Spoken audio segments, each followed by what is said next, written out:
I'll do this one. Hi, I'm Andy Velasquez, lead producer of Neverwinter, the MMO, developed by Cryptic Studios and published by Perfect World. So we're here showing Neverwinter, which came out maybe 2 or 3 months ago in America and in some parts of Europe. Very excited. It's been a huge amount of positive people playing the game and being really kind to us with their feedback, and it's been getting very good reviews for us, so very excited about that. And now we're bringing it to Russia, so we'll be live in Russia by the end of the year, fully localized in the Russian language. Is very exciting. So a quick overview of the game. We're set in D&D, the Forgotten Realms, which is a very famous IP if you know either the Neverwinter Nights 1 and 2, Baldur's Gate, Icewind Dale, or even the R.A. Salvatore novels. All of these things take place in our same world, so you can, if you're familiar with those, you'll see lots of familiar locations and places and names. It would be really, really fun for you to get into. In terms of classes, we have 5 classes available right now. There's the Guardian Fighter, Trickster Rogue, Great Weapon Fighter, Control Wizard, and Devoted Cleric. We have our 6th class coming out in the end of the year, which we haven't officially announced yet, but I've been playing it and it's very, very fun. So we're really excited about our classes. Почему Perfect World решил пойти на рынок России сам самостоятельно, как компания, а не прибегать, как ранее, к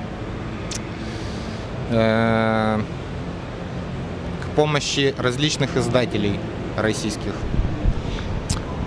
Yeah, we're confident in our abilities to deliver to other markets. We've been releasing games in China, America, Brazil. We've gone to all these countries. We feel confident that we can bring it to Russia as well. We just hired on a Russian specialist who is very familiar with your guys' market, has been publishing games in Russia for a while. So we think we have lots of publishing expertise in many other countries, and now we're trying to make it happen for Russia as well.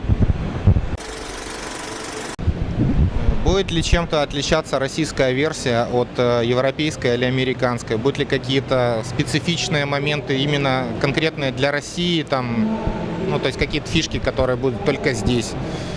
So right now we're working on creating sort of the differences between the Russian and the American markets, or I'm sorry, Russian and the American games.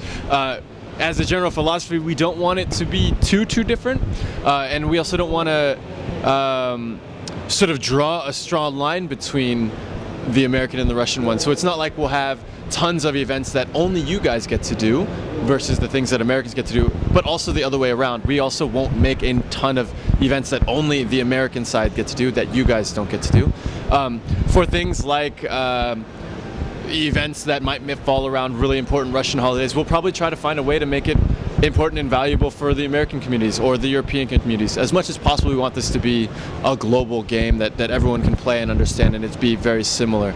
That being said, we realize there are certain things that are actually different, so we're beyond just localizing text in VO. We'll be looking into how the cash shop might be different, how prices might be a little bit different than the American version, and maybe some things like leveling speed and certain aspects and sort of resources might come at different rates. But all of those things are what we're discussing. A big part of why I'm here in Russia now is discussing with the Russian manager and figuring out how exactly we want to tackle those problems. But I think philosophically what I said before is what we're trying to do.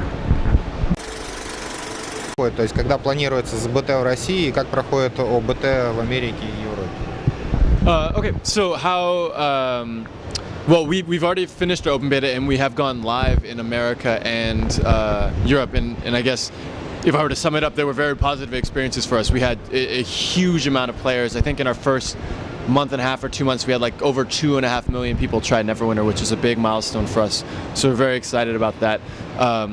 So again, the game's been live. We've already put out a pretty significant update, and so I think we were very happy with the process. We found a lot of bugs and issues with the game, but also figured out our server architecture and all that stuff to be able to handle all of these hundreds of thousands of people playing at any given time. So I think it went very, very well. In regards to when we're going to Russia, we're targeting some dates around November, December, but we haven't officially announced those yet. So know that it's going to be in the winter time, but nothing officially announced yet. Как вам Россия вообще, где, ну, В Москве только побывали или там как народ, люди, как бы нравится? Yeah, so this is my first time to Moscow, first time to Russia at all. And I think the first thing that surprised me is how cold it is. Everyone tells you it's cold, but I'm from California. I was like, oh, okay, it's gonna be cold. I'll wear my jacket, but it's like really cold here. So that was sort of surprising for me. It's been really interesting. It's totally different from what I'm used to, and that's very interesting to me. I like to travel, so I've been a lot of places, and so being put into another place that's very, very different has been interesting. And so far I've met a lot of nice people. Like, he's very, very nice. We hung out last night. It was really cool. All the people that obviously have come into our booth have been very kind, and it's sort of telling that nerds are the same everywhere. I mean, we all like the same stuff. We like D&D, we like video games, we like comic books, we like all this stuff. So I'm able to connect with Russians the same as I'm able to connect with Chinese people and Americans as well. So it's been very smooth and easy for me. Hi guys, this is Andy Velasquez, the lead producer of Neverwinter from Cryptic Studios all the way in California. And I want to say a big thank you to MMORPG.ua.